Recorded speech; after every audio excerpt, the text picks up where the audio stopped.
নমস্কার বন্ধুরা, ফ্যাক্ট দুনিয়া ইউটিউব চ্যানেলে আপনাদের স্বাগত।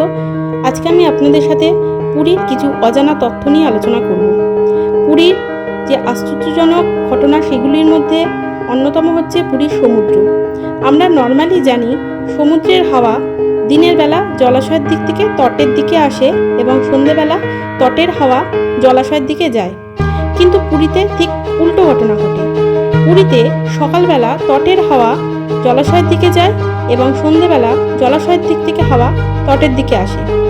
পুরীর আর একটা আশ্চর্যজনক ঘটনা হচ্ছে পুরীর জগন্নাথ দেবের মন্দির।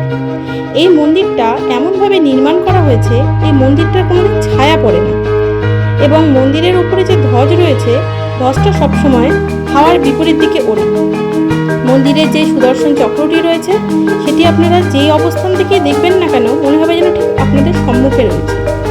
আর এই যে মন্দিরের উপর যে ধ্বজটি রয়েছে, এই ধ্বজটি প্রত্যেক দিন সকালবেলা লাগানো হয় এবং সন্ধ্যের বেলা খুলে নেওয়া হয়।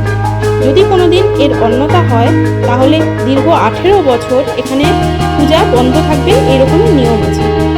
এবং মন্দিরের বিগ্রহ জগন্নাথ দেব, সুভদ্রা এবং বলরাম, এই তিনজনের বিগ্রহ কাঠের তৈরি।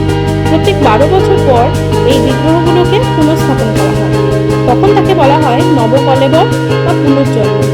এটি একটা উল্লেখযোগ্য এখানে অনুষ্ঠান হিসাবে পরিচিত হয়ে থাকে। এবং জগন্নাথ দেবের ভগিনী সুভদ্রা তার ইচ্ছা অনুযায়ী এই মন্দিরের মধ্যে শান্তি বিরাজ করার জন্য সিংহদ্বার পেরোনোর পর এই মন্দিরের কোনো আওয়াজ যায় না, এরকমভাবেই মন্দিরটা নির্মাণ আছে বলে কথিত আছে।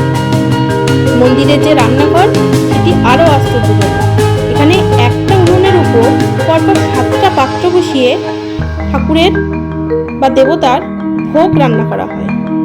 এবং এই আশ্চর্য সবথেকে ঘটনা হলো, সবথেকে উপরের পাত্রটির রান্না সবার আগে হয় এবং পর্যায়ক্রমিকভাবে আস্তে আস্তে সবার শেষে রান্না হয় নিচের পাত্রটি।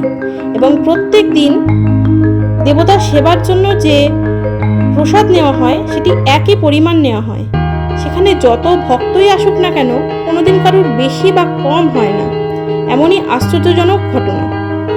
এবং এই সমুদ্র তটে অবস্থিত জগন্নাথ দেবের মন্দিরের আশেপাশে কোনো নদী না থাকা সত্ত্বেও এই মন্দিরের রান্নাঘরের মধ্যে গঙ্গার উৎস প্রবাহ দেখতে পাওয়া যায়।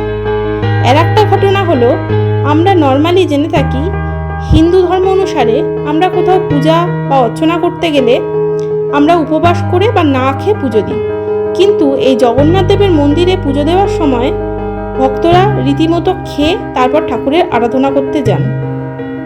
আপনাদের যদি এই ভিডিওটি ভালো লেগে থাকে তাহলে এই চ্যানেলটি লাইক, শেয়ার এবং সাবস্ক্রাইব করবেন। বন্দে মাতারম, ভারত মাতা কি জয়, জয় জগন্নাথ।